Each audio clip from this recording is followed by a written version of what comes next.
Olá, boa tarde. Assista a partir de agora a transmissão da 9ª sessão ordinária da primeira Câmara do Tribunal de Contas do Espírito Santo, sessão realizada no dia 2 de abril. Estão em pauta 115 processos.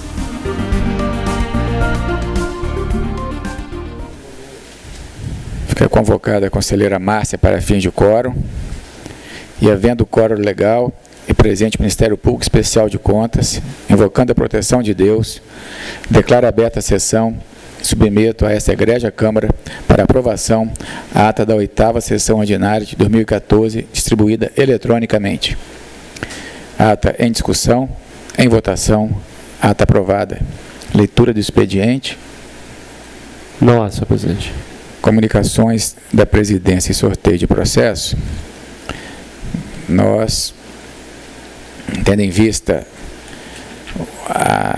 o calendário de feriados deste mês de abril e por solicitação, até para que a Secretaria-Geral das Sessões possa trabalhar melhor, a sessão da Câmara que antecede o feriado na quarta-feira será antecipada, com a aquiescência dos membros, logicamente, seria antecipada para segunda-feira, no mesmo horário, às 13 horas.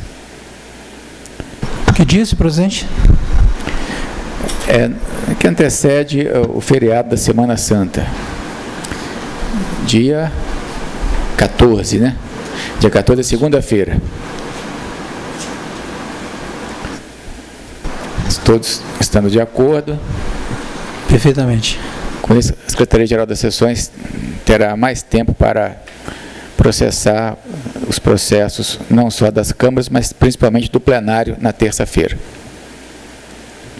Então, solicito ao secretário que faça a devida comunicação plenária.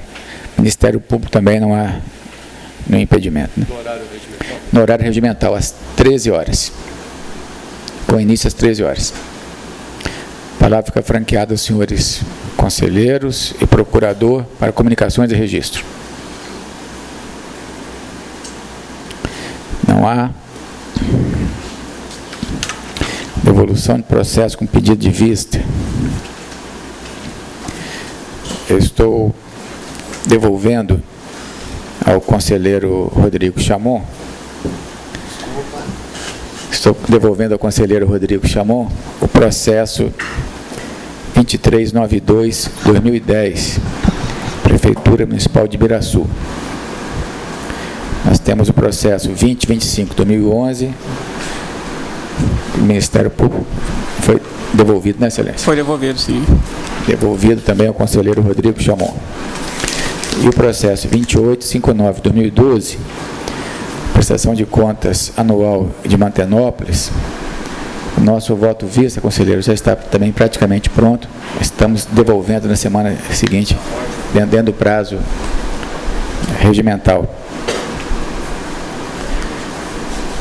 Apenas para atualizar as informações, a presença do conselheiro Rodrigo Chamon, na fase de comunicações, foi deliberada, conforme já havia sido discutido em reunião administrativa, a antecipação da sessão da Câmara de quarta-feira para segunda-feira, dia 14, no horário regimental. Com isso, nós vamos permitir que a Secretaria-Geral das Sessões tenha mais tempo para trabalhar os processos, não só das câmaras, mas do plenário também na terça-feira. Nós colocamos a palavra à disposição. Vossa Excelência tem alguma... Com a palavra, o conselheiro Rodrigo Chamon. Obrigado, presidente. Da ciência que decidiu monocraticamente, citação 30 dias, processo 3246/2013, Prefeitura Municipal de Água Doce do Norte, notificação 10 dias, processo 1778/2014, Câmara Municipal de Bom Jesus do Norte, processo 69/2014, Prefeitura Municipal de Água Doce do Norte, comunicação de diligência 10 dias, processo 2882/2012, Prefeitura Municipal de Mucurici. E, por fim, decidir pelo deferimento do pedido de dilação de prazo concedido por esse tribunal por mais 90 dias, contados do recebimento da notificação, para a Prefeitura de São José do Calçado, apresente conclusões provenientes de tomada de conta especial processado no processo 5180 de 2013. Obrigado, presidente.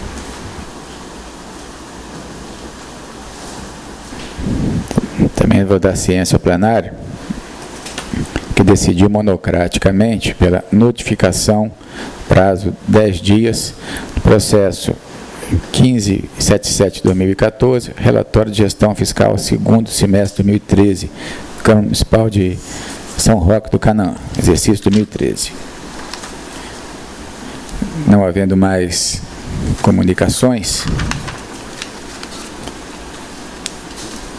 nós vamos passar à fase de apreciação de medidas cautelares e urgentes. Não há. Já também passamos à fase de evolução dos processos. Então vamos lá, leitura de acordos e pareceres. Convido o conselheiro Rodrigo Chamon para a leitura. Obrigado, presidente. Acordo 106 de 2014, processo 2737 de 2013, Unidade Integrada Jerônimo Monteiro, prestação de contas anual, exercício 2012, contas regulares, quitação, arquivar. Processo 105, Acórdão 105, 2014, processo 2996, 2013, Hospital Estadual São José do Calçado, prestação de contas anual, exercício 2012, contas regulares, recomendação, arquivar. Acórdão 104, 2014, processo 3321, 2013, Hospital e Maternidade Silvio Avidos, prestação de contas anual, exercício 2012, contas regulares, quitação, arquivar.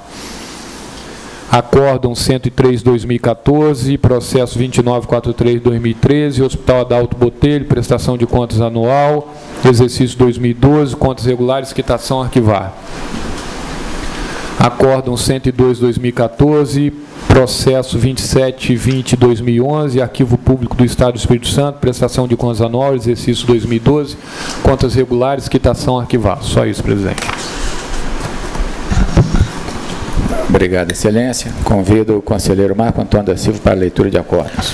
Obrigado, senhor presidente. Acordo no TC 135/2014, primeira Câmara, processo TC 7640 de 2009, Hospital Dr. Roberto Arnizal de Silvares é o jurisdicionado, relatório de auditoria exercício 2008, responsáveis Fabiano Marilli, Elizabeth Guimarães Barbosa e Maria da Penha Rodrigues Amaral. Atos regulares, quitação, arquivar. É só, retorno para a Vossa Excelência. Também tem um acórdão para ser lido, é o acórdão 099/2014, primeira Câmara, processo 1696/2011, prestação de contas anual, Câmara Municipal de Santa Leopoldina, exercício 2010, responsáveis Darley Jansen Espíndola e Nicolau Ângelo dos Santos Calimã, contas irregulares, multa, excluir a responsabilidade das senhoras Maria Isabel Calote, Jéssica Cília Neves e do senhor Mike Miller Stange. Recomendações, arquivar.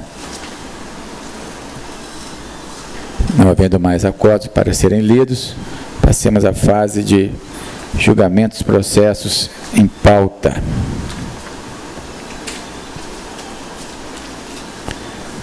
Começamos com o processo 1175/2014, relatório de gestão fiscal, quer dizer, terceiro quadrimestre de 2013, Poder Executivo Municipal, Prefeitura Municipal de Água Doce do Norte. Estamos acompanhando a entendimentária até emitindo parecer de alerta.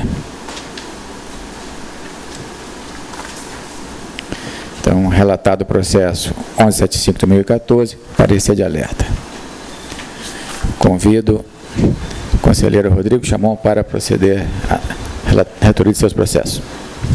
Presidente, o Primeiro processo 2392-2010, Prefeitura Municipal de Itaguaçu, relatório de auditoria 2009. Sua Excelência devolveu, passo a palavra para Vossa Excelência.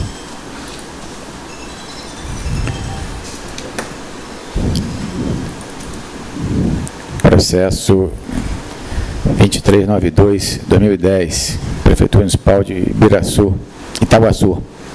Responsável Romário Celso Basílio de Souza. Auditoria ordinária, exercício 2009. Com o propósito de examinar de forma mais detida a matéria tratada no voto do eminente conselheiro relator, conselheiro Rodrigo Chamon, pedi vista dos presentes autos, o que me permitiu elaborar o voto que neste instante submeto a este plenário, precedido do breve relatório. Inicialmente, assinalo que os presentes autos cuidam de auditoria ordinária deflagrada em cumprimento do Plano de Auditoria 75/2010, proposto pela então quarta Controladoria Técnica para examinar a questão do exercício 2009, sob a responsabilidade do senhor Romário Basílio.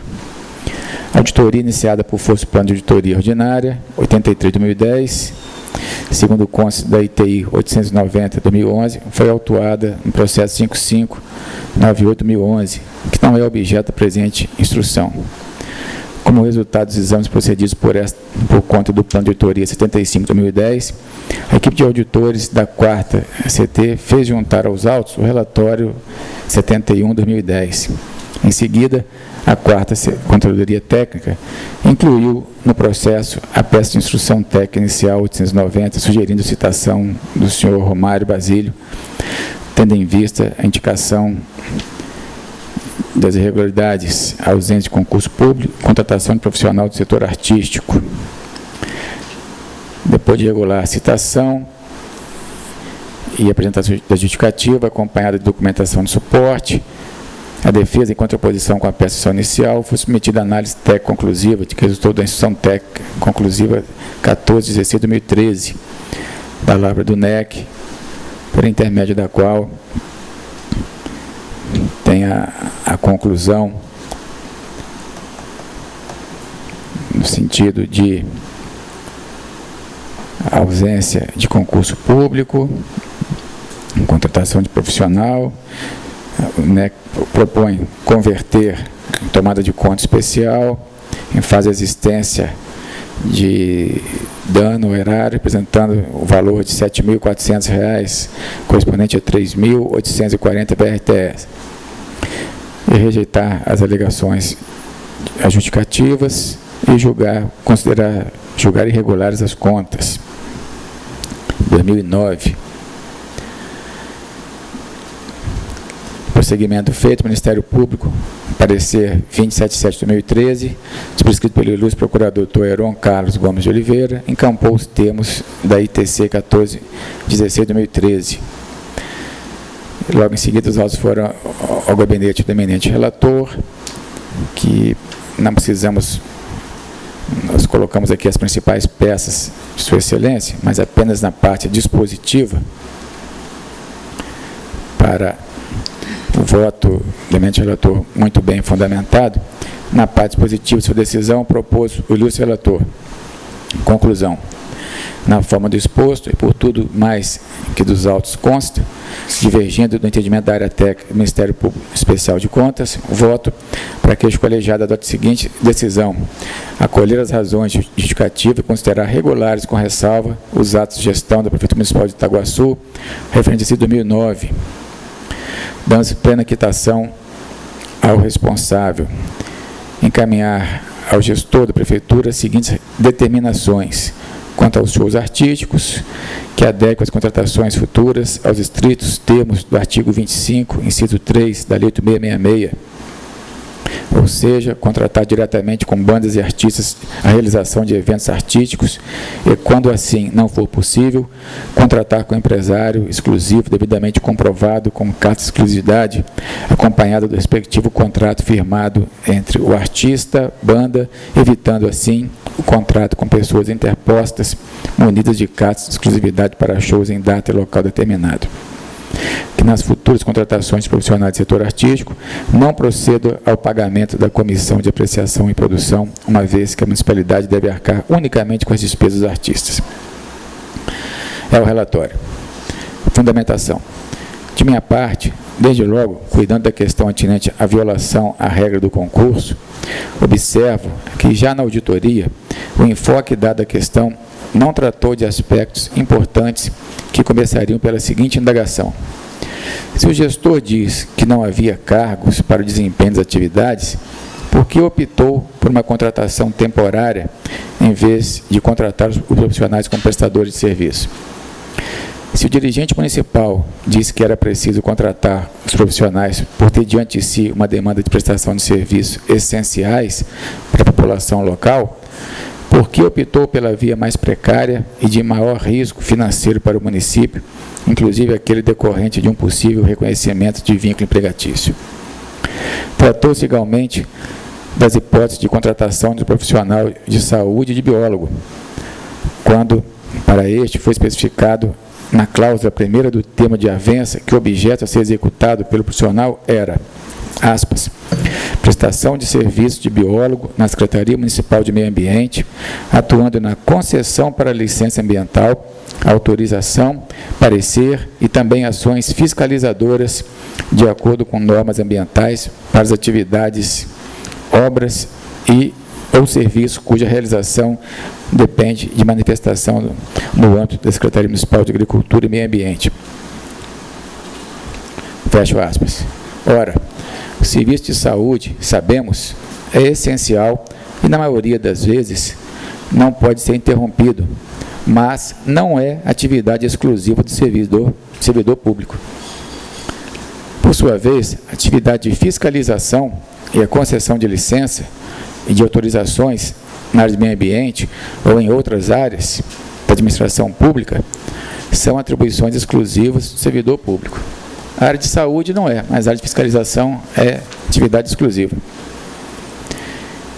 Envolve, inclusive, poder de polícia administrativa, que não pode ser objeto de delegação a particulares. Logo, além da indicada ausência de concurso, aqui está outro ponto fundamental que se perdeu no debate promovido nos autos, eis que não se vê na lei municipal que criou cargos e nem no edital de concurso trazido, como justificativa para afastar a irregularidade, qualquer referência ao cargo de biólogo ou fiscal das atividades de controle na área do meio ambiente. Nesse contexto, portanto, cabe indagar. Afinal, a necessidade de contratação de profissional para essa área era temporária e à espera de um concurso, ou era eventual e o município não tem mais demanda nesse segmento? Quanto à possível violação da regra do concurso, entendo que os fatos atinentes à aprovação de lei, criando o cargo de fisioterapeuta, bem assim a realização de concurso público para a contratação desse profissional, justificam, em parte, a imputação de infringência ao inciso 2 do artigo 37 da Constituição Federal. De outra banda, como assinalei, não chegou aos autos informação quanto a providências relativas à criação de cargo para biólogo ou dando conta se a demanda era apenas eventual. Bem, mas o certo é que as questões pendentes de esclarecimentos não foram submetidas ao contraditório nem ampla defesa.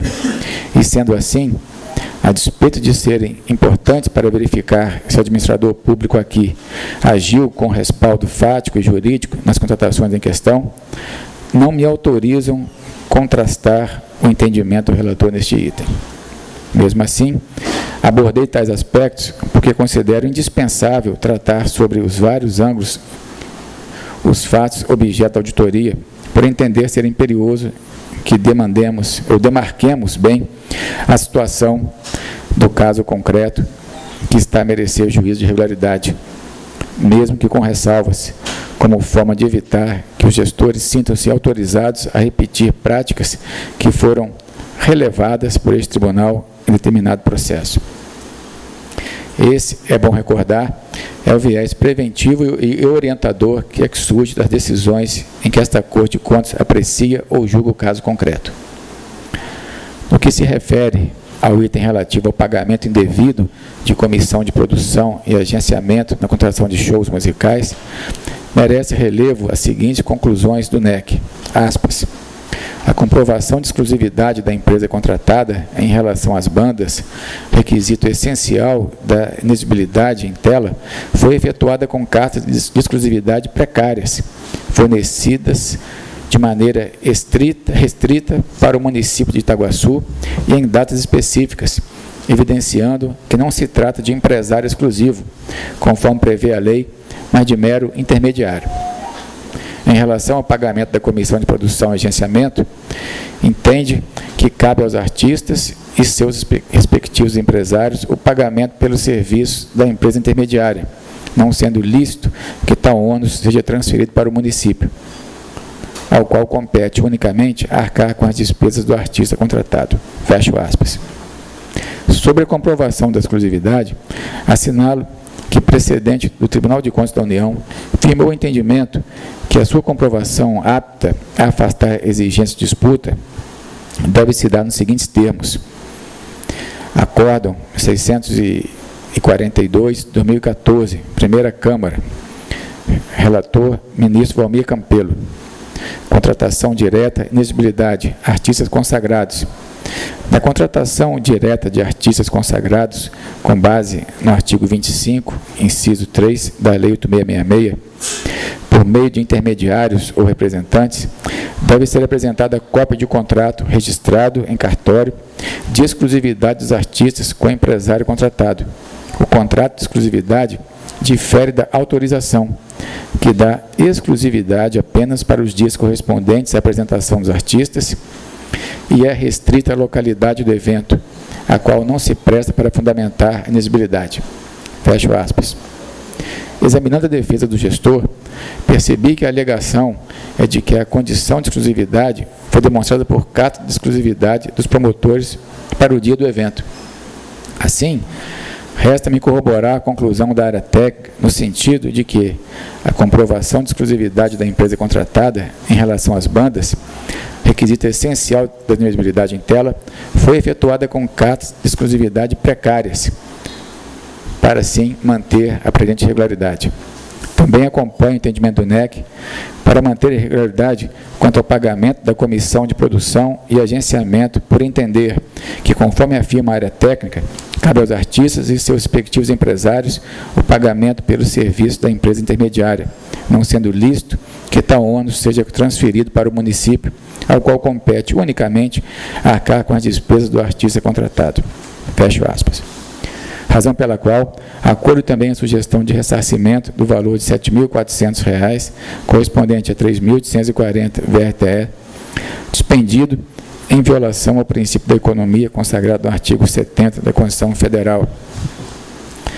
No que tange ao requisito de consagração do artista pela crítica ou pela opinião pública, dou por atendido o pressuposto exigido, conspedando na doutrina do professor administrativista Lucas Rocha Furtado, que assim leciona: para a contratação de profissional de qualquer setor artístico, diretamente ou através de empresário exclusivo, desde que consagrado pela crítica especializada ou pela opinião pública. Uma importante exigência para esse inciso é que o artista deve ser consagrado pela crítica ou pela opinião pública, pois somente nesse caso estarão aptos a agradar ao público ao qual prestarão o serviço. A amplitude geográfica da consagração pode se equivaler à exclusividade na praça, nos termos da notoriedade exposta no inciso anterior, ou, como dispõe Diógenes Gasparini, nos mesmos moldes de seu entendimento no que tange à exclusividade absoluta e relativa disposta no inciso 2 do artigo 25 da Lei 8666. Aspas. Cremos que se pode dizer que a crítica local, regional, estadual ou nacional, em razão do valor do contrato. Assim propõe Diógenes Gasparini.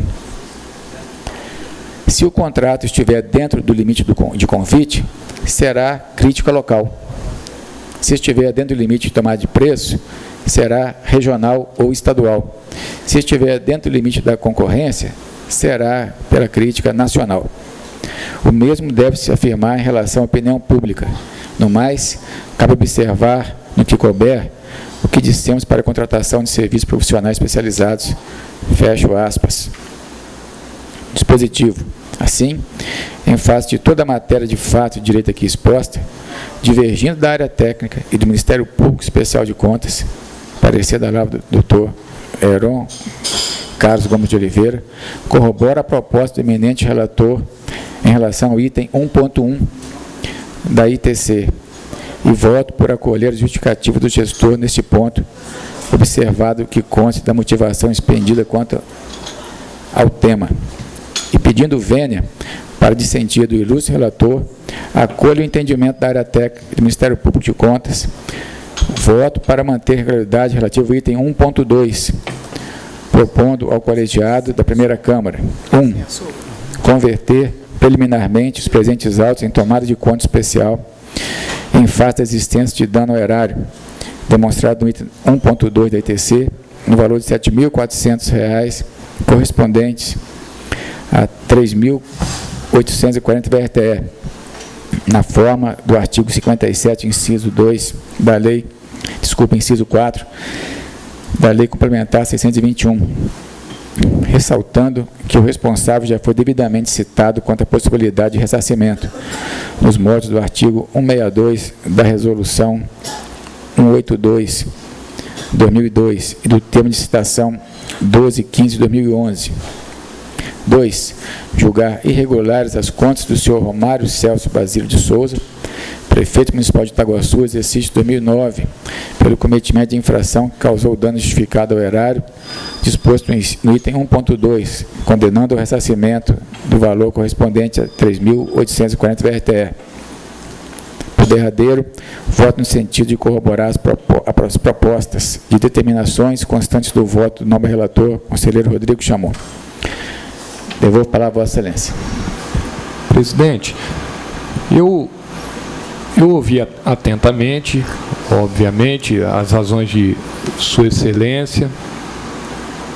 Sua Excelência, nos dispositivos, julga irregular, impõe o ressarcimento sem a possibilidade de aplicação do artigo 87, parágrafo 2º, que é aquele que eu estou aqui nele, verificada irregularidade nas contas, parágrafo 2º, reconhecida a boa-fé do responsável, a liquidação tempestiva do débito atualizado monetariamente, saneará o processo se não houver sido observada irregularidade grave nas contas, hipótese em que o tribunal julgará as contas regulares com ressalva e dará quitação ao responsável. Sua Excelência não avaliou essa hipótese por ter...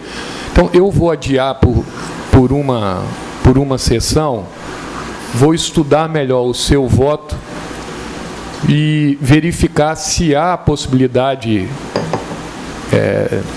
obviamente, se houver a mudança de minha posição, se há a possibilidade da aplicação desse dispositivo. Aí, semana que vem, nós... Então, de antemão, conselheiro, já adianto a Vossa Excelência, se houver essa possibilidade de mudança de entendimento de Vossa Excelência, eu também encampo no caso de conceder a decisão preliminar. Isso, o prazo. Tá. Continua a relatoria de Vossa Excelência. Obrigado.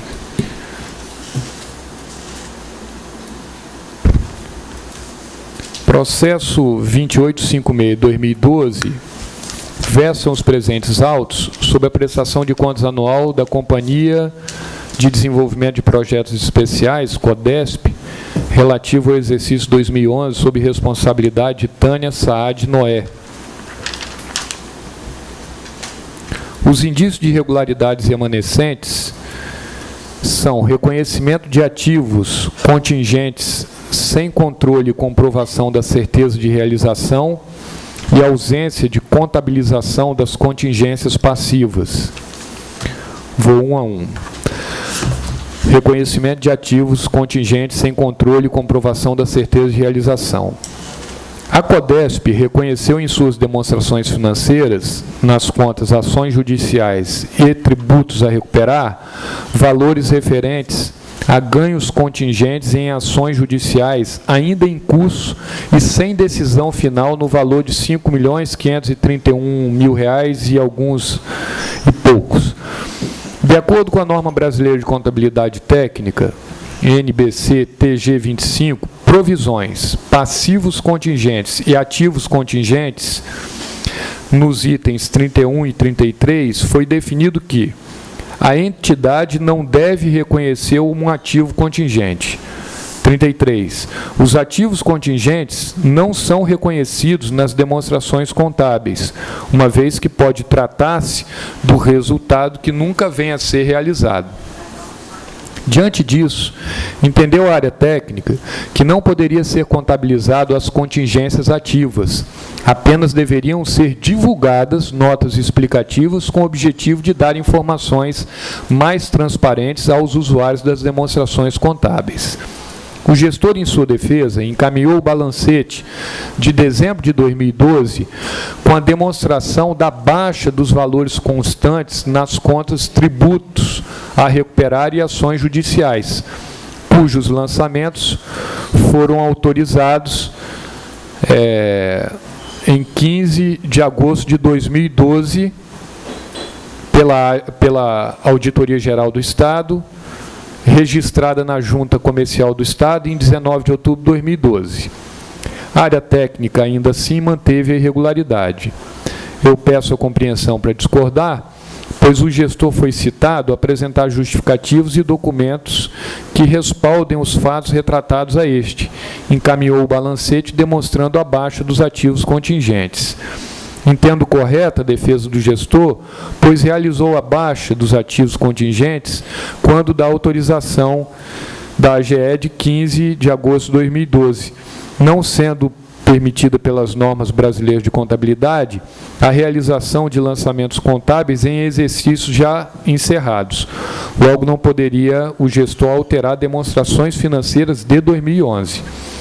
Quanto à reincidência dessa irregularidade, tratada pelo Ministério Público Especial de Contas, não vejo mais procedência, visto que ficou demonstrado que a irregularidade foi saneada. Diante dos fatos, afasto a irregularidade. A ausência de contabilização nas contingências passivas. Quanto à reincidência dessa irregularidade tratada pelo Ministério Público Especial de Contas, peço a compreensão para discordar do eminente procurador.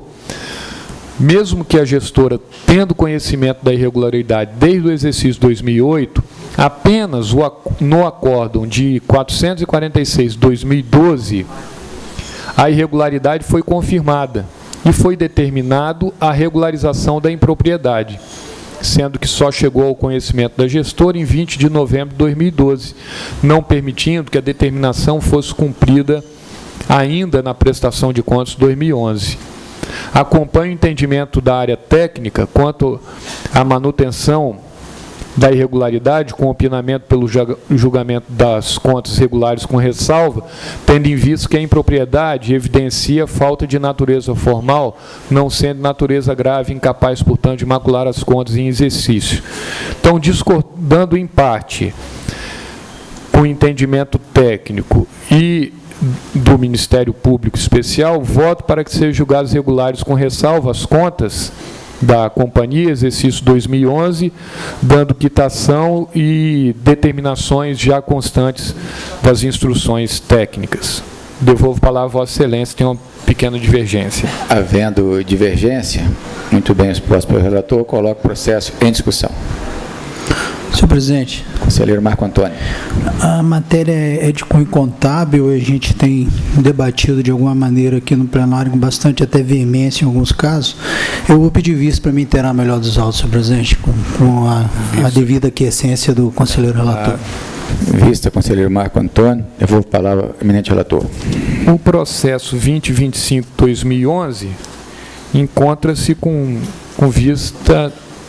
Foi devolvido hoje pelo Ministério Público de Contas. Passo a palavra a Vossa Excelência.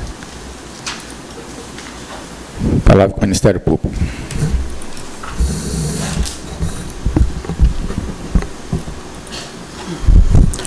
Eu passo a leitura aqui, a nossa manifestação acerca desse processo, que na verdade vai ser um libelo à Lei 4.320, um libelo de defesa à Lei 4.320/64, a Lei Federal dos Orçamentos, que apesar de ser um marco para o gerenciamento financeiro e contábil, ela sofre com a falta de atenção dos administradores às suas normas, reduzindo assim sua efetividade.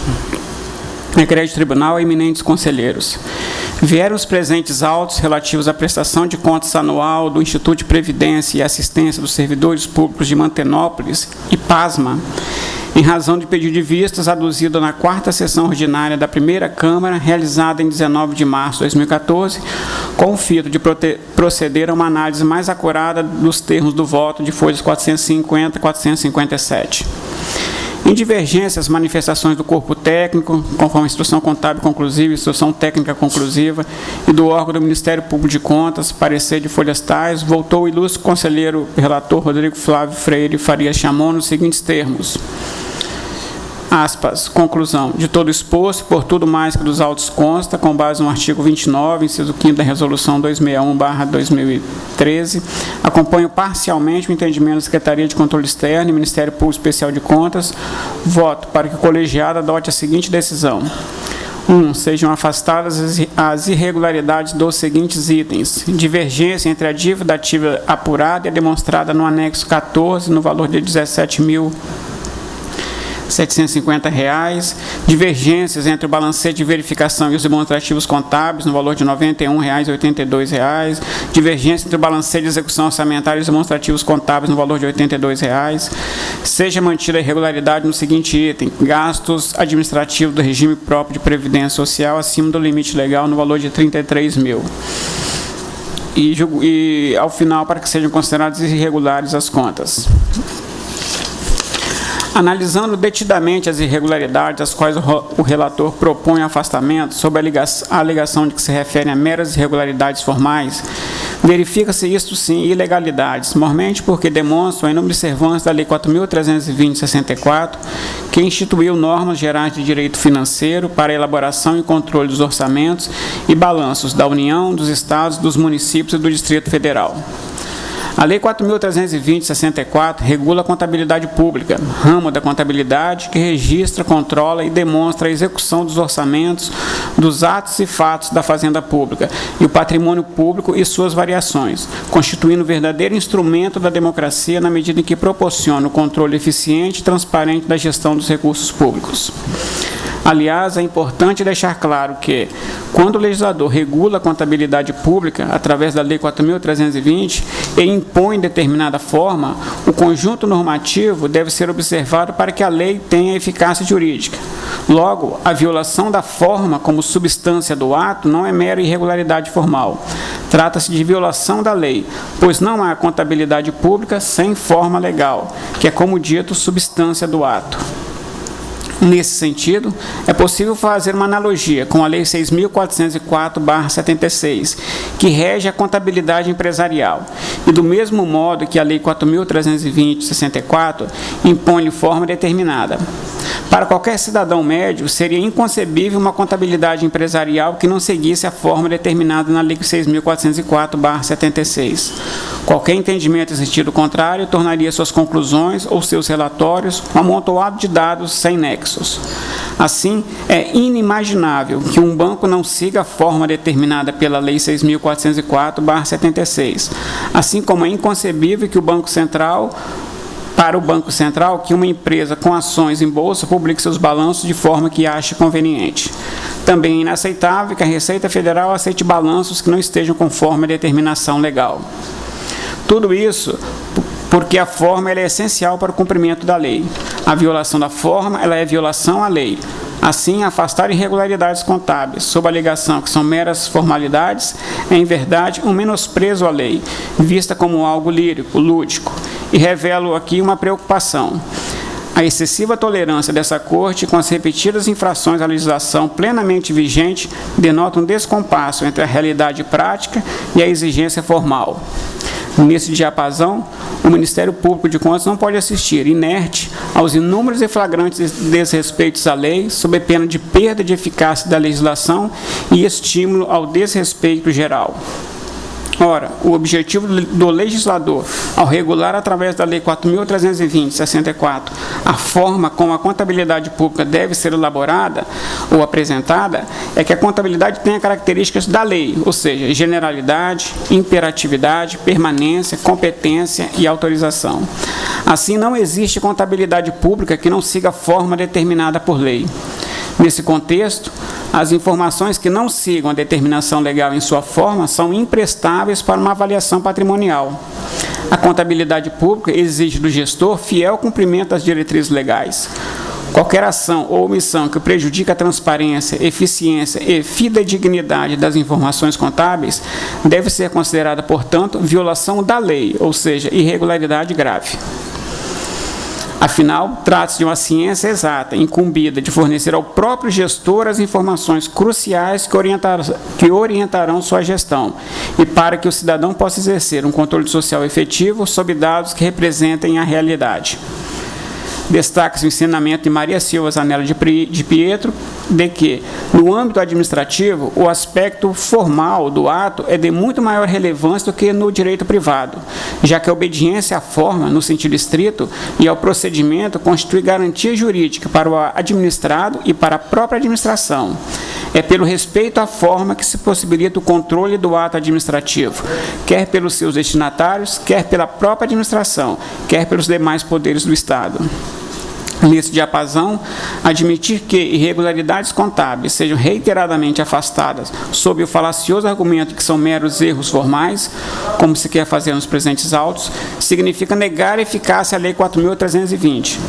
Aliás, essa tem sido uma prática reiterada nessa egrégia corte, que, afastando todas as irregularidades que considera formal, retira a eficácia da Lei 4.320 no Estado do Espírito Santo. Como se vê na tabela abaixo, todos os artigos referentes à Lei 4.320/64 são afastados sob tal argumento. Aqui nós fizemos um quadro em que tem o número do processo, os artigos da lei, as irregularidades correspondentes a esses artigos e o número dos processos, das decisões dessa corte que afastam, que interpreta como irregularidades formais as exigências legais, as exigências da Lei 4.320/64. É um quadro, não tem como se proceder à leitura.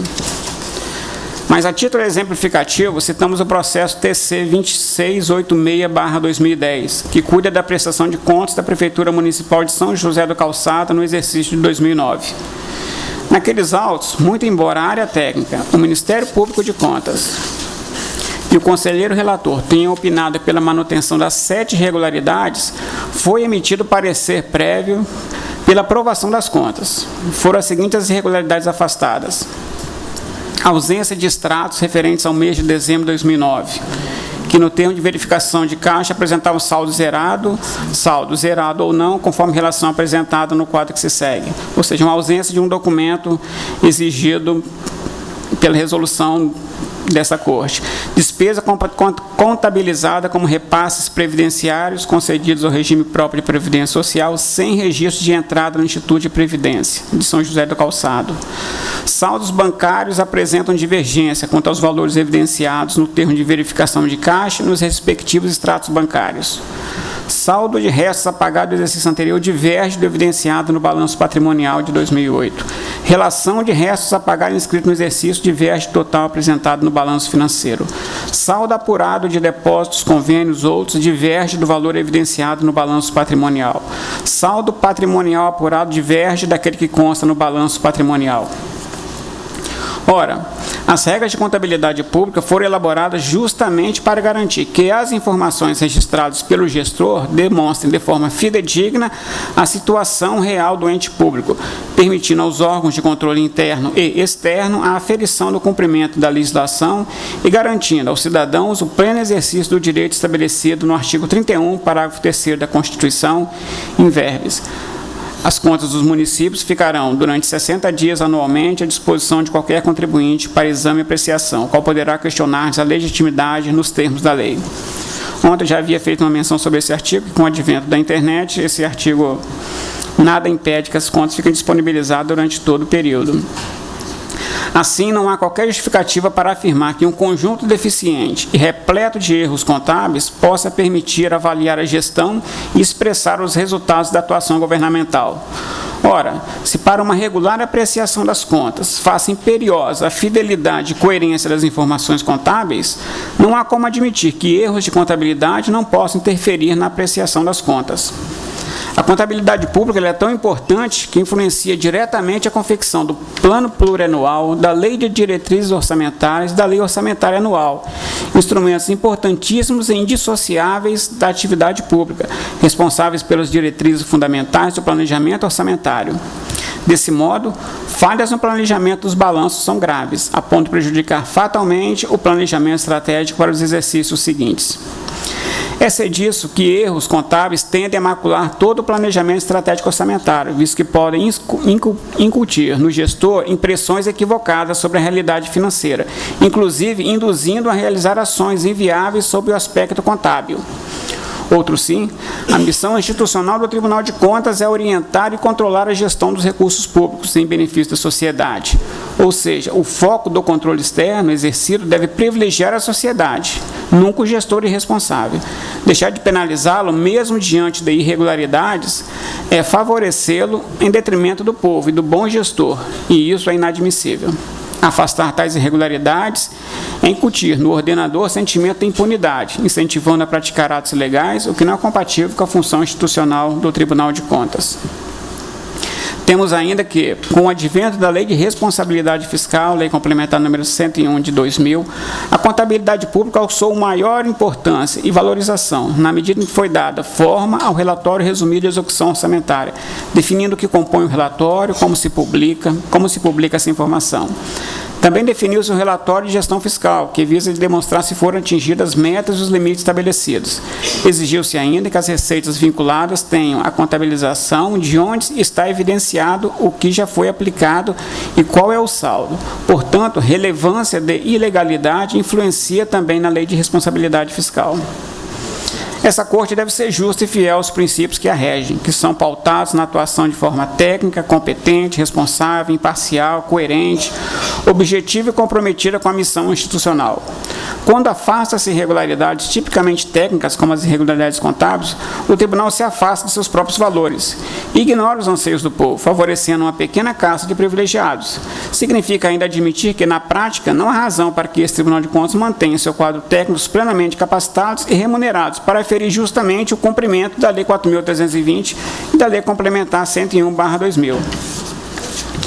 Ressalta-se a alegação de que meras irregularidades formais podem ser corrigidas a qualquer tempo trata-se de uma falácia, uma vez que dados utilizados no final de um exercício são utilizados no início de outro exercício. Logo, a correção deve ser feita em todos os exercícios seguintes. Entendimento em sentido contrário significa confirmar que o controle social não foi exercido no tempo imposto pela Constituição Federal e que as leis orçamentárias enviadas às casas legislativas serão votadas com base em dados que não são fidedignos. Assim sendo, o prejuízo, como no caso em questão, já foi produzido.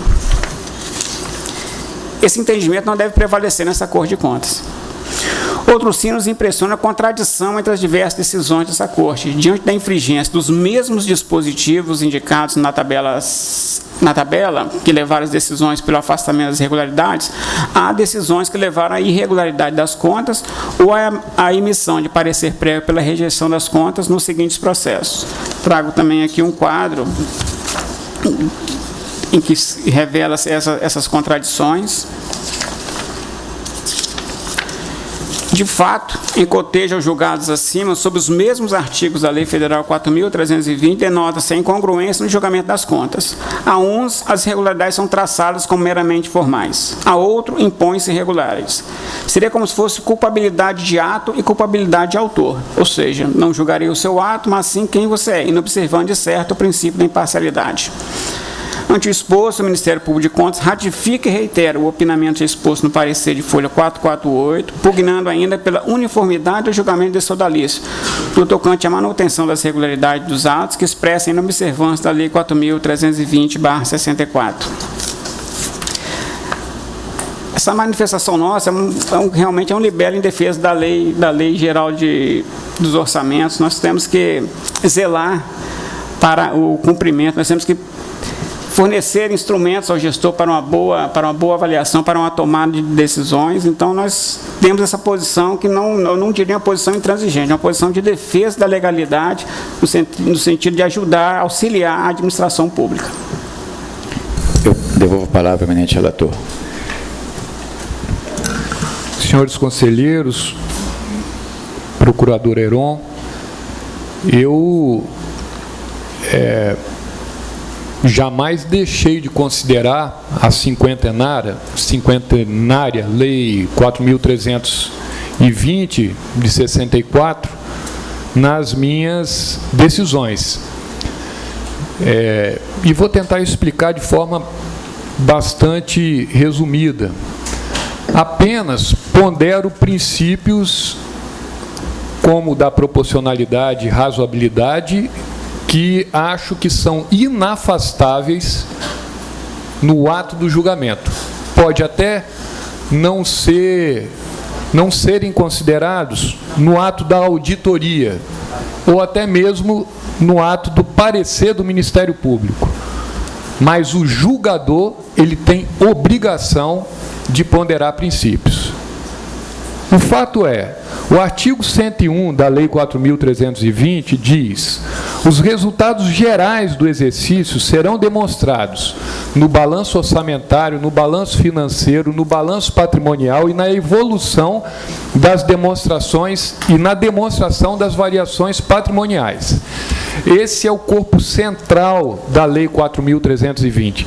Todas as demais peças dessa lei, elas buscam como produto final a publicação do balanço geral do ente, que é composto por esses 4 pilares. Repito, balanço orçamentário, balanço financeiro, balanço patrimonial e variação das demonstrações patrimoniais. Ora, se por um lado a publicação do balanço financeiro apresenta um superávit financeiro, se por outro lado a publicação do balanço patrimonial apresenta uma evolução patrimonial, se por outra ótica a publicação do balanço orçamentário apresenta superávit orçamentário, e todos os desdobramentos, no caso de julgamento de contas de governo, que foi o debate de ontem, nos limites impostos, aí eu faço um corte histórico, a lei é cinquentenária, mas os orçamentos de ficção só deixaram de existir com a edição da lei de responsabilidade fiscal. Até então, mesmo com a vigência da lei 4.320, eu acho que esse tribunal já avaliou muitas contas, onde as leis orçamentárias PPA, LDO e LOA eram peças puramente de ficção. Tanto é que tinha aquela realidade conhecida de terra arrasada em via de regra em último ano de mandato. Então, o que eu faço é ponderação.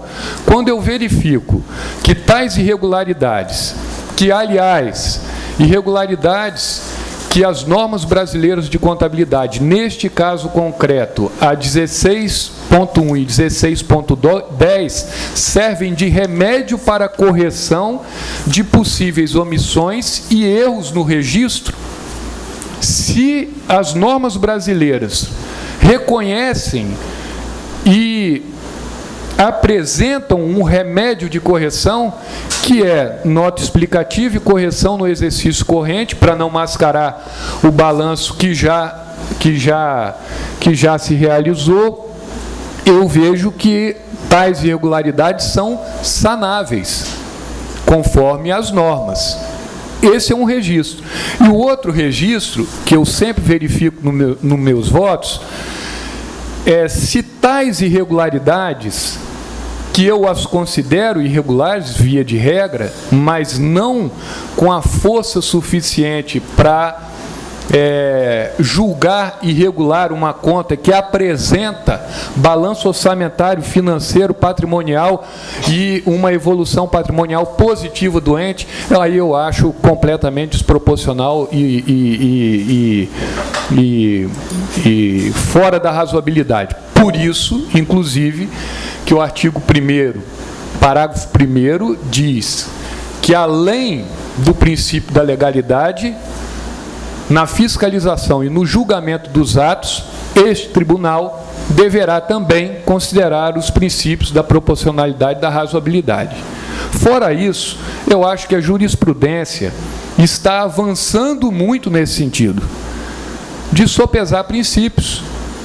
Manual de Normas de Boas Práticas Processuais traz expressamente a necessidade de fazer essa ponderação, onde os princípios ganham, cada dia que passa, maior relevo no exercício do controle externo.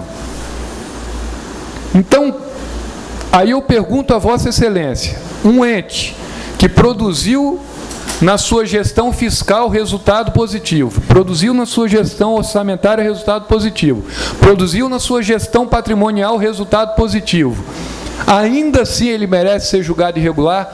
Eu acho que não.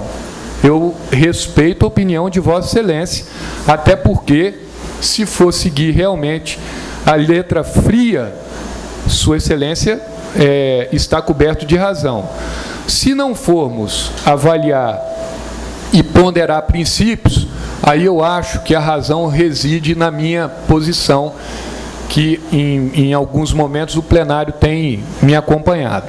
Eu não me nego a fazer o debate e a evoluir no entendimento. Aí vou para a última explicação sobre a imparcialidade, onde tiveram acórdãos que julgaram irregulares as contas do gestor A ou B, com base nessas constatações feitas por Sua Excelência, e em outros julgamentos, com as mesmas irregularidades, o tribunal acabou julgando regulares com ressalva. Eu estou aqui há apenas 2 anos. Eu não posso responder pelos julgamentos anteriores. Mas, ainda assim, acredito que é prerrogativa do julgador e do intérprete evoluir na sua interpretação. Pode ser que a posição que hoje me convença, amanhã não irá me convencer. Eu volto com a análise daqueles 6 Cs. Eu acho que o julgador ele precisa ter a ciência, precisa ter a consciência, o conteúdo dos autos, o contexto analisado, o cálculo de consequência das decisões e coragem para decidir. De fato, não é fácil enfrentar um argumento como o de Vossa Excelência, tão embasado, tão entorpecido no bom sentido de idealismo, que é claro que a sua atuação é uma atuação extremamente republicana, mas eu faço questão de deixar o meu posicionamento em relação a todas as nuances necessárias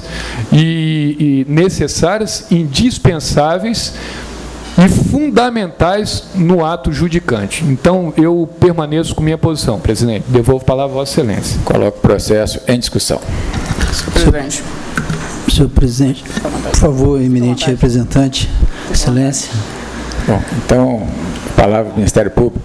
Obrigado, conselheiro.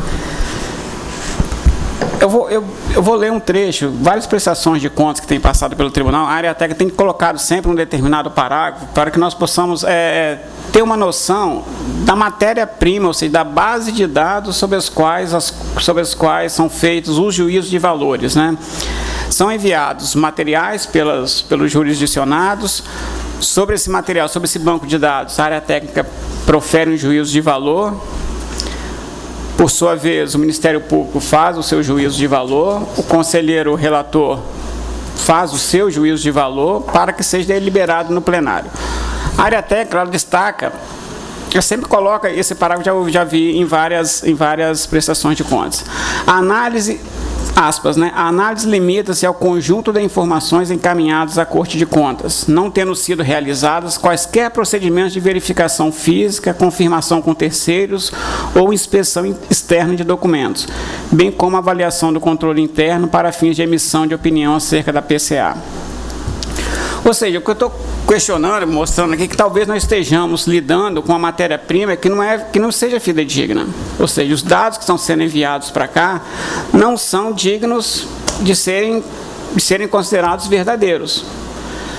Aí, Sua Excelência está estendendo isso a todos os processos de prestação de contas anual, porque todos são feitos dessa forma. É uma linha de argumentação. Todos, os regulares, regulares com ressalva e irregulares. Talvez tenhamos que evoluir para termos mais convicção dos dados que nos levam a chegar a alguma conclusão. Eu concordo, Vossa Excelência, mas eu acho que o tribunal tem trabalhado para isso. O Cidades Web é um dos instrumentos.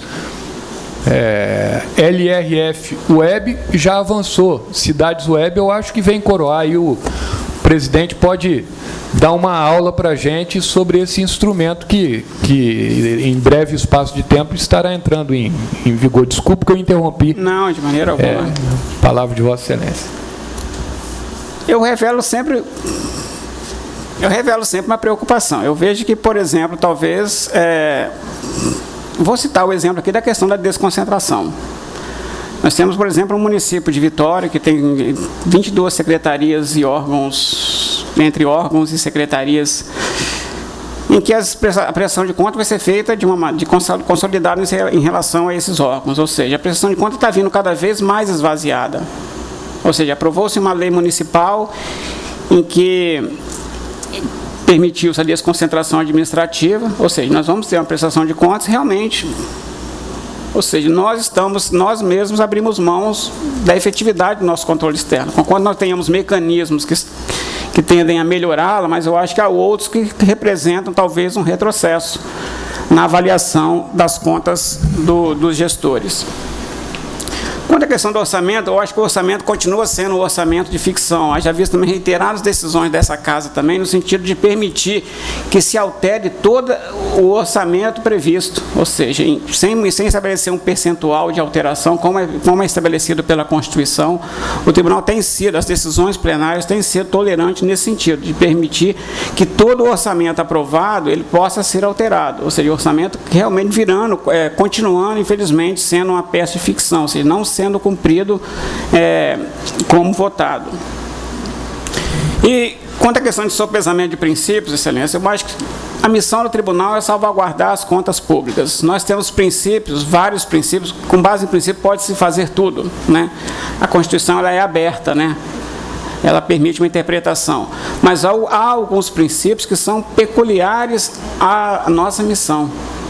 A missão do Tribunal de Contas é a missão de controle externo, que é a salvaguarda das contas públicas. Então, nós temos que priorizar, no meu entendimento, esses princípios, os princípios mais atinentes que dizem respeito à prestação de contas. Eu passo a palavra por ordem de solicitação ao conselheiro Marco Antônio. Obrigado, senhor presidente. Inicialmente, senhor presidente, eu gostaria de, antes de me pronunciar, dizer que é salutar e é gratificante ver a profundidade que os membros da Corte e o Ministério Público de Contas têm levantado no plenário, né? Principalmente acerca dessa questão do aspecto contábil envolvendo a 4320/64. E o que eu vejo talvez até um pouco de paixão no exercício da função. Isso é bom, isso é salutar, porque as pessoas desenvolvem sua função com muito mais zelo, muito mais cuidado.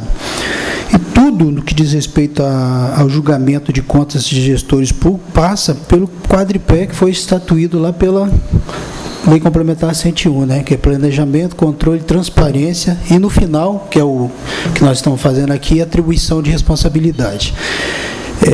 Eu vejo com bastante cuidado, eu chegava a dizer na sessão de ontem, sobre a questão do neopositivismo, né? Que agora nós não vemos, o próprio Supremo Tribunal Federal ele não vê os princípios apenas como orientações gerais, digamos assim, mas como normas de incidência efetiva nos casos concretos, como é que acontece efetivamente nesse momento. E eu vejo com bons olhos a colocação do conselheiro Chamon, que a gente realmente, na hora de julgar, é uma atividade em que você efetivamente tem que sopesar cada caso concreto, né, que está sob sua análise para efeito de objeto de relatoria e consequente decisão do tribunal. Obviamente que as questões gerais, as orientações gerais, as regras, né, como é a 4.320, ela tem que ser avaliada com muito cuidado. Eu tenho, de alguma maneira, votado no sentido em que o eminente conselheiro chamou, tem delineado. Eu vi com preocupação a afirmativa, viu, procurador? Me desculpa a afirmativa, mas vi com preocupação a afirmativa de Vossa Excelência que o tribunal tem, digamos assim, que enlastecido a questão orçamentária. Eu não tenho visto dessa maneira. Não tem, porque os créditos adicionais, nós temos 3 tipos, né? Que você pode ter a questão da suplementação, como Vossa Excelência colocou, mas existem outros 2 tipos de créditos adicionais que a gente pode, que o gestor está utilizando. Então, não tenho visto dessa maneira, mas respeito a posição de Vossa Excelência. Eu acho que a matéria é profunda e eu acho gratificante que Vossa Excelência tenha trago essa colocação. O eminente conselheiro fez suas colocações. Eu gostaria, inclusive, senhor presidente, de trazer voto escrito sobre a situação.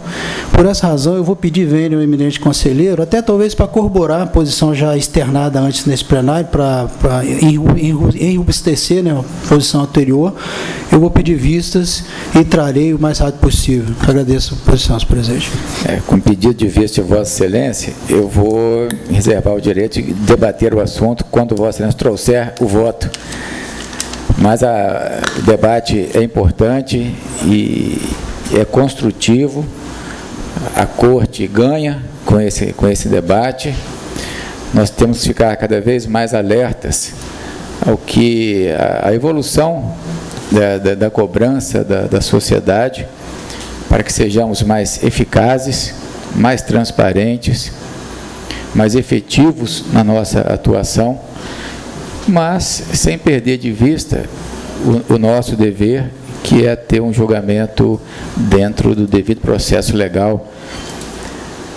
E lembrando que devido processo legal não é infinito processo de defesa, né? Às vezes nós ampliamos até por demasiado, e tivemos casos aqui de processos que retornaram infinitas vezes, mais de 5 vezes a área técnica,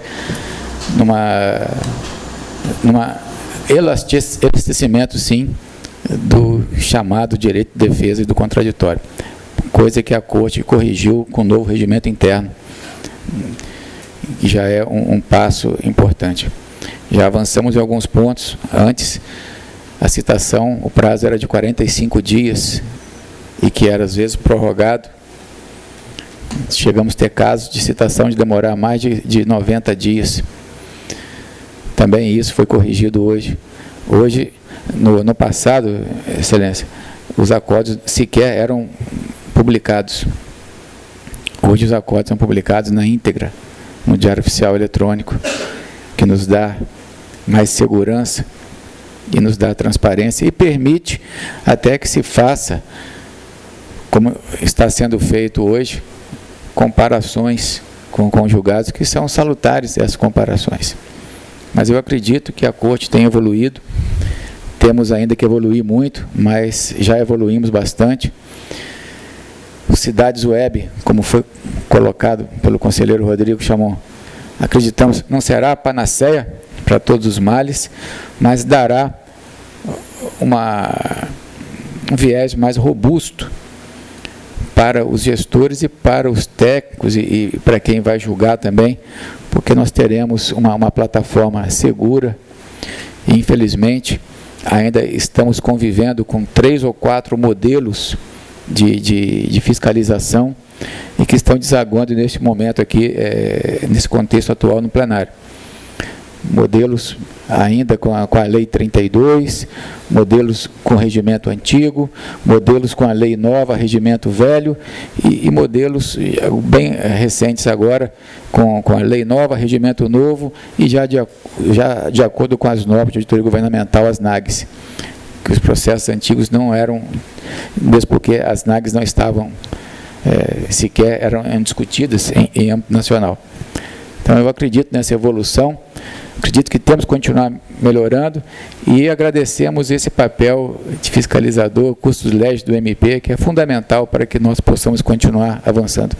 E devolvo para a Vossa Excelência. É minha sina, eu sou fiscalizado dentro de casa e aqui... Mas, ó, como o conselheiro Marco Antônio solicitou vista, e nós falamos de princípio, só para iluminar talvez o voto de Vossa Excelência, que certamente virá com brilhantismo. Manual de Boas Práticas Processuais, princípio da legalidade. O controle externo deve obediência não somente às normas legais, mas, antes de tudo, ao direito como sistema. Isso quer dizer que, acima da lei e ao lado do princípio da legalidade, há um conjunto axiológico de princípios ao qual o controlador também deve observância. Já faz tempo que o direito administrativo abandonou o exagero formal das posições legalistas, priorizando mais e mais uma visão balanceada e substancialista da ordem jurídica. Ninguém duvida, a legalidade permanece como uma das principais balizas da administração pública. Mas a legalidade nunca poderá ser mais que um princípio entre princípios. Em outras palavras, seria a esta altura erro crasso restringir a forma normativa do sistema jurídico apenas às leis. Na verdade, é o sistema cuja unidade de sentido ultrapassa a mera soma das suas regras, princípios e valores, que funciona como limite dinâmico e fonte material de cognição das regras e dos princípios. Em síntese, a administração pública nem sempre poderá fazer ou deixar de fazer o que uma isolada lei ou um isolado princípio determinar. O sistema é, nessa medida, o resultado da unidade aberta e evolutiva do todo.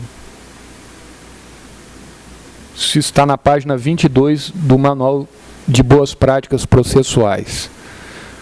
Só como sugestão para Vossa Excelência, me permita esse atrevimento. Então, vamos seguir Eu vou com a palavra o conselheiro Rodrigo chamou.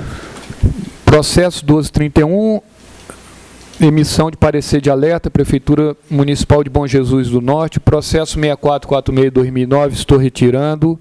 Processo 6810-2011, Fundo Municipal de Desenvolvimento do Ensino Fundamental de Alto Rio Novo.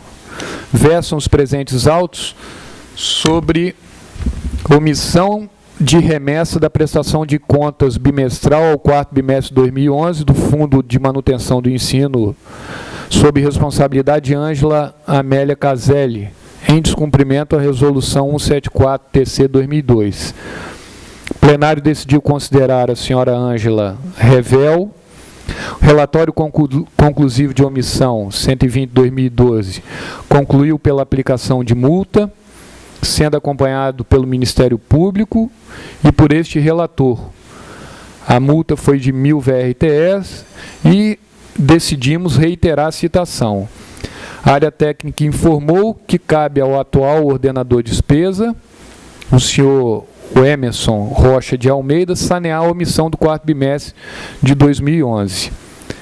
Entretanto, conforme informação da Secretaria-Geral de Seções, não consta do sistema de controle de documentos documentação alguma enviada, nem pela ex-responsável, nem pelo atual responsável. Diante da ausência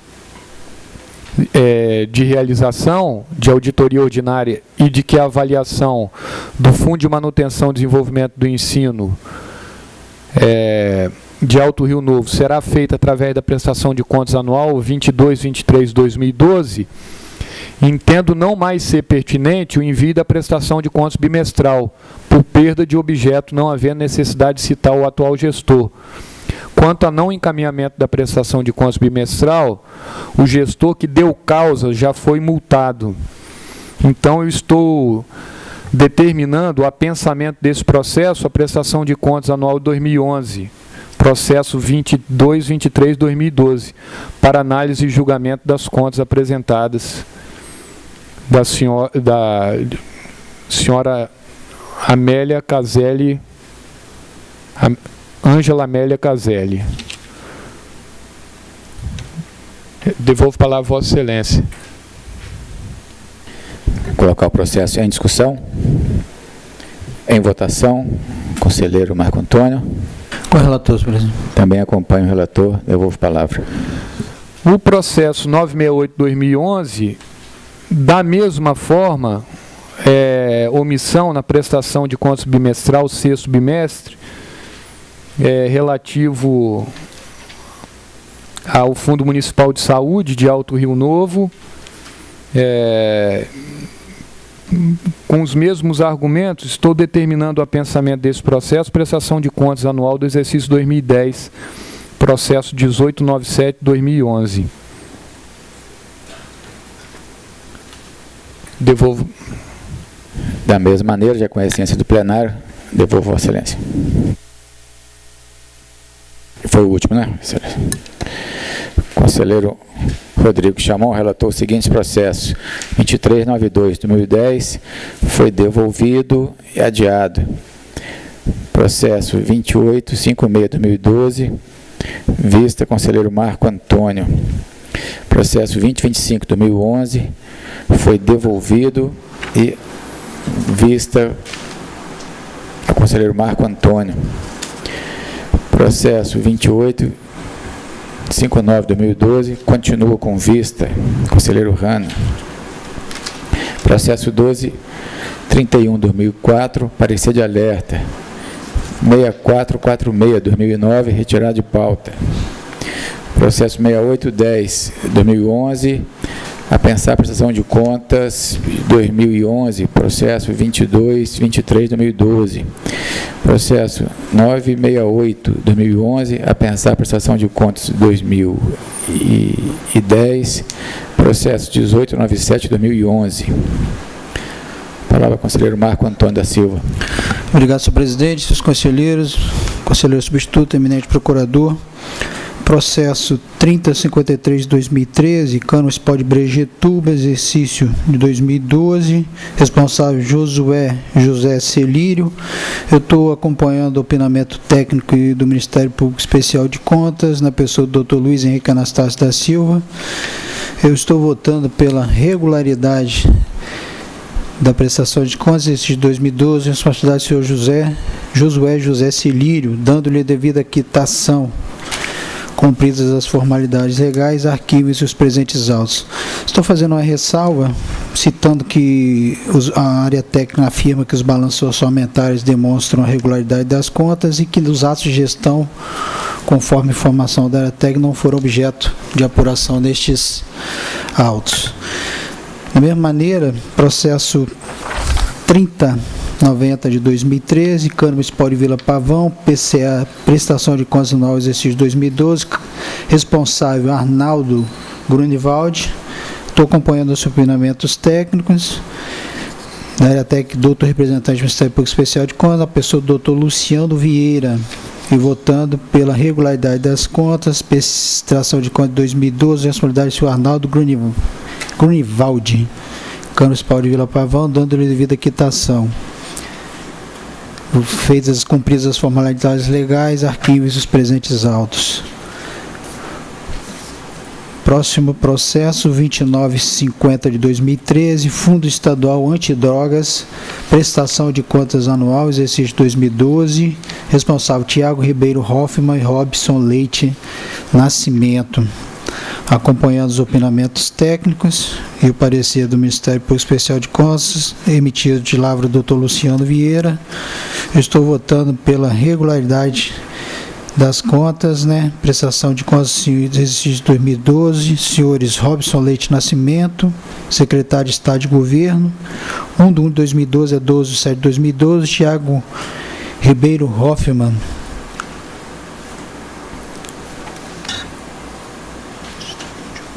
É isso mesmo.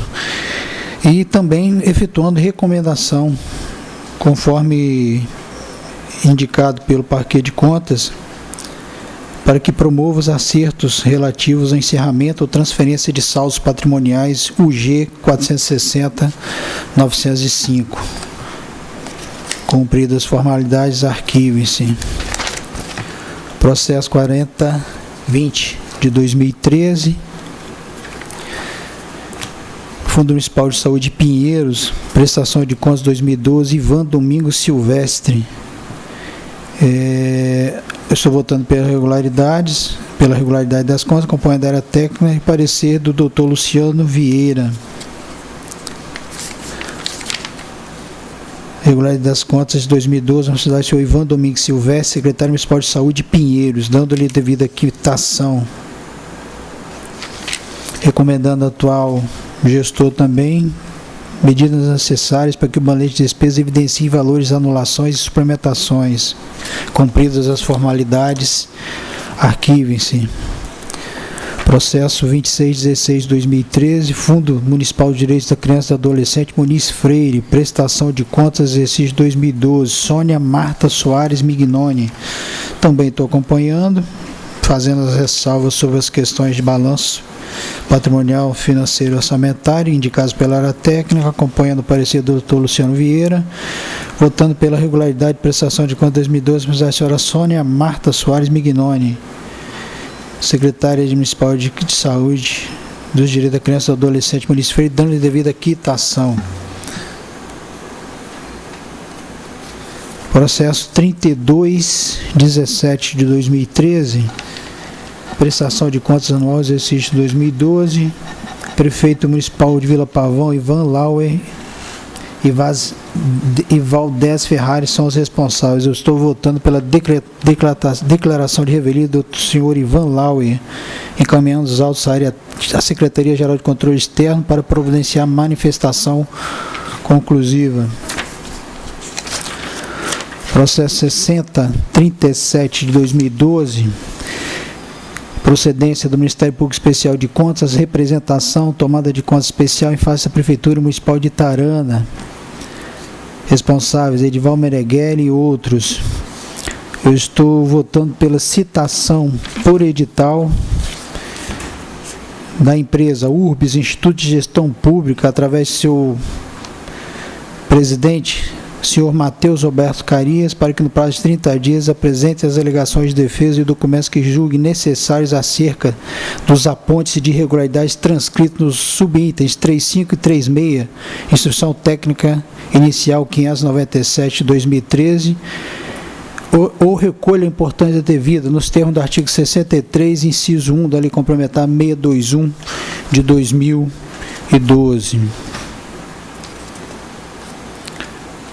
Processo 7063 de 2013, Prefeitura Municipal de Bom Jesus do Norte, é uma consulta, responsável Baldo Martins de Souza.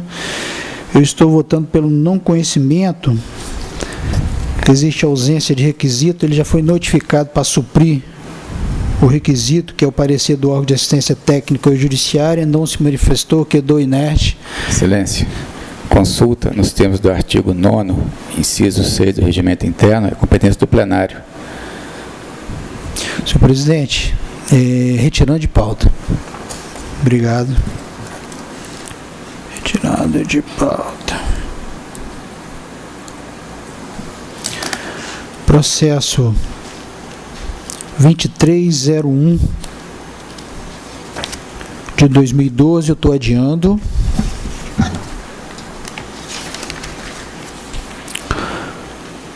Processo 2452 de 2012, Biraçu, também estou adiando, senhor presidente. Eu não estava presente na sessão anterior, vou dar uma olhada melhor nesse processo.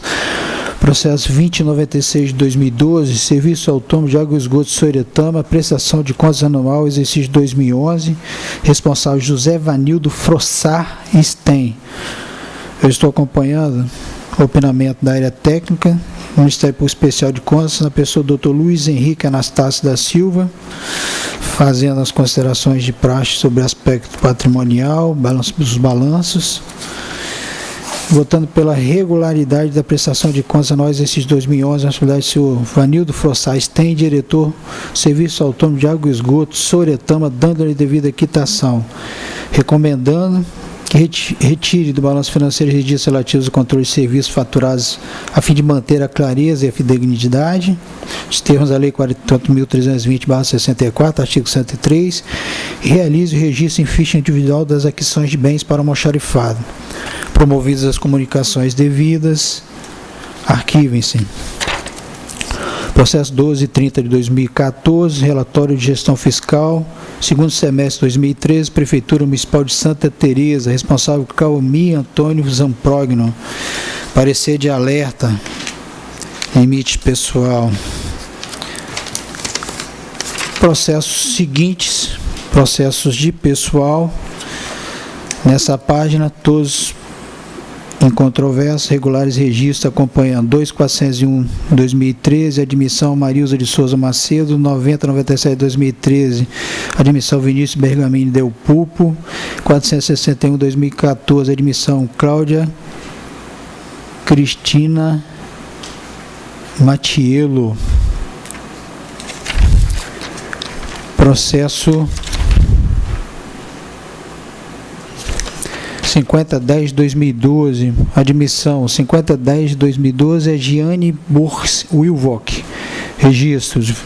Aliás, todos nessa página também registro, o último de Conceição da Barra, os dois primeiros São Gabriel da Palha. 5021-2012, Nelson Schmidt Kretschler, 4740-2013, de Penha Mara Mateus de Oliveira.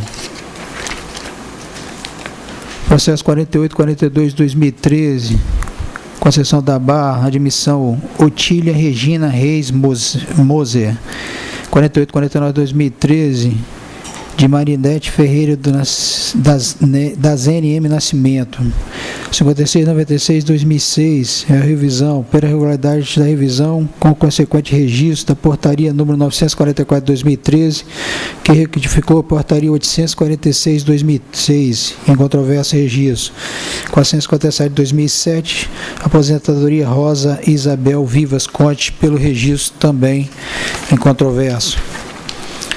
Processo nessa parte, todos os registros em controvérsia. 986-2007, Regina Célia Mazega, tornar subsistente a decisão TC 44-1908, consequente registro, portaria 268-07, retificada pela 1729-2012, 6604-2008, aposentadoria Dilton Miranda Registro, 1877-2012, aposentadoria Elizabeth Oliveira Roveta, registro.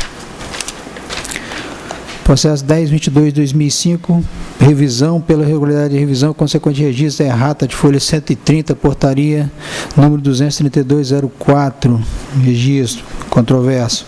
1475-2012, também registro em controverso, aposentadoria Cristiane Aline Bastos Fraga. Processo 4084 de 98, eu estou adiando. Processo 300499, Cariacica, aposentadoria Gilcé Prudêncio Ribeiro, registro, 7166-2012, aposentadoria Denise Martins Quiabai, registro. Esses dois processos em controvérsia. Processo 7621-2012, a DCT, houve um pedido de adiamento, processo 7477, que originou a discussão da matéria, que se encontra no plenário. O eminente procurador, eu atendi e estou também adiando nessa feita, processo 7621, bem como, na sequência, senhor presidente, 7659-2012, também trata do ADCT, 2101-2013, tem até uma remissão na página sobre o processo, e o 2186-2013, página 17, 3415-2013, todos adiados. Processo 5906-2013, aposentadoria Maria Rosa Martins de Oliveira, registro. Processo 6126-2013, aposentadoria Deusênio Oliveira de Souza, registro. 6490-2013, aposentadoria Vania da Mata Paiva, registro. 6607-2013, aposentadoria Zilda Maria Girondoli Winter, registro. 6615-2013, aposentadoria Vânia Memeli do Carmo, registro. Todos em controvérsia. Processo 6796-2013, aposentadoria Elza Maria Gonoring Cheitino, registro. 6828-2013, aposentadoria Jorge Silva, registro. 6922-2013, aposentadoria Valci Faria Ramos, registro. 6945-2013, aposentadoria Denilson Olímpio Carneiro, registro. Todos em controvérsia. 7094-2013, aposentadoria Deuzira Gonçalves de Gasperi, registro. 7236-2013, aposentadoria Deise Lúcia Moreira, registro. 7724-2013, aposentadoria Madalena dos Anjos, registro. 7312-2013, aposentadoria Miriam Soares Rui Figueiredo, registro. Todos em controvérsia. 7402-2013, aposentadoria Rita de Cássia Favarato, registro. 7485-2013, aposentadoria Marinete Rangel Martins, registro. 7555-2013, aposentadoria Jadice Fonseca de Oliveira, registro.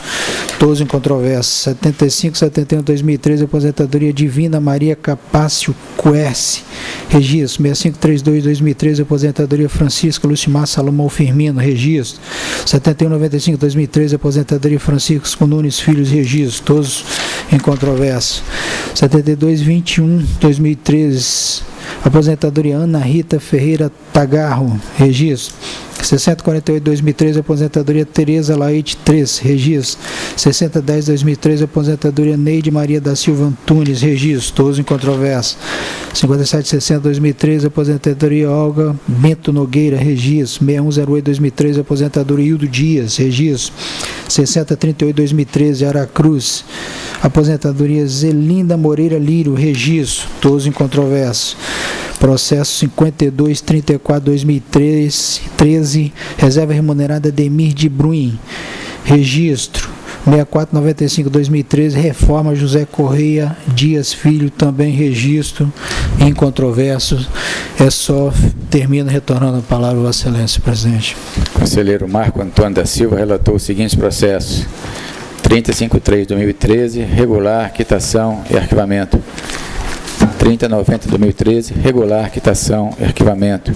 2950-2013, regular, quitação, recomendação e posterior arquivamento.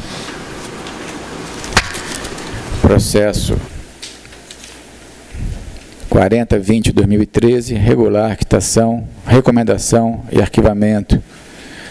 2616-2013, regular, quitação e arquivamento. 3217-2013, revelia. 6037-2012, citação por edital, 30 dias.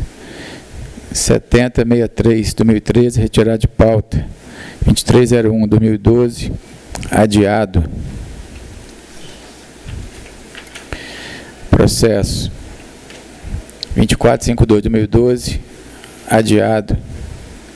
296-2012, regular, quitação, recomendação e arquivamento. Processo 1230-2014, parecer de alerta. Os processos 2401-2013, 9097-2013, 461-2014, todos admissão, são servidores concursados do Tribunal de Contas, concurso de auditor. Parabenizo a auditora Marilza de Souza Macedo, Vinícius Peganini Del Pulpo e Cláudia Cristina Matiello. Os demais processos de pessoal declarados na forma relatada. Senhor presidente, eu gostaria de acompanhar Vossa Excelência na felicitação pela admissão dos servidores. Da mesma forma. Fica o registro em plenário. Igualmente, o Ministério Público se manifesta nesse sentido, Excelência.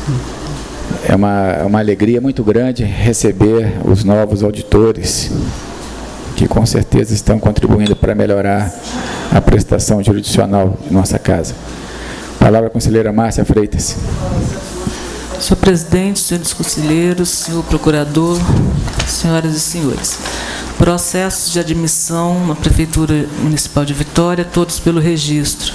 Elaine Fiorentini da Silva, Aline Araújo da Encarnação Trujillo, Cristina Gonçalves dos Santos, Maria Eliana Siqueira dos Santos, Deliônias de Freitas Melo, Maria Aparecida Costa Tomás Alves, Dirlaine Iglesias Silva Gomes, Rosemary Araújo Trindade, Sueli Cristina Rodrigues de Souza, Juliana Andrade Torezani, Marta Verônica Araújo Viana Conrado, Patrícia Maria Monteiro Ferreira, Suzana dos Santos Ribeiro da Silva, Daniela Rosa Pereira Silva, Indiara Monteiro Ferreira, Tatiana Moraes Linhares Aguiar, Késia Ferreira de Matos Azevedo, Claudineide Rita Pereira Gama, Gláucia Ferreira de Souza Andrade, Cláudia de Jesus Alves,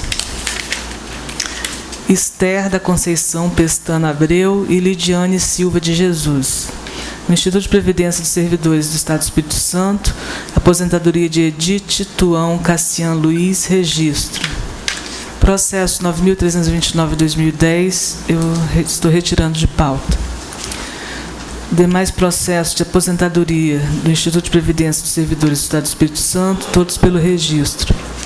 Ana Júlia Tomazini Dias, Lenice Erlacher Werneck Machado, Rita de Cássia Olímpio Martins, Sinara Vieira Machado Azevedo, Maria do Carmo Martins Tavares, Sebastião Novaes Fonseca, Ivone Franco de Azevedo, Sônia Maria Florini Casagrande, Florenço Precílio, Clício da Cruz Soares, Regina Célia Dantas Souza, Miriam de Moraes Miranda, Terezinha Barbosa Monteiro, Maria Tereza Bravo Lopes e Aloísio Filgueiras. No Instituto de Previdência dos Servidores Públicos do município de Cariacica, registro da aposentadoria de Glória Maria Robert Pereira. No Instituto de Previdência e Assistência dos Servidores do município de Vitória, registro da aposentadoria de Ana Maria Roriz Veríssimo. Na Prefeitura Municipal de Aracruz, registro da aposentadoria de Sebastiana França dos Santos. No Instituto de Previdência dos Servidores do Estado do Espírito Santo, registro da reserva remunerada de Valdecir Azevedo e da reforma de Adilson Salomão Cavati. É só, senhor presidente. Obrigado. Declaro na forma relatada pela eminente conselheira. Nada mais havendo a tratar, após relatados 44 processos, vou declarar encerrada a presente sessão. Antes, porém, convoco para a próxima, que será ordinária, a ser realizada no dia 9 de abril, quarta-feira, às 13 horas. Está encerrada a sessão.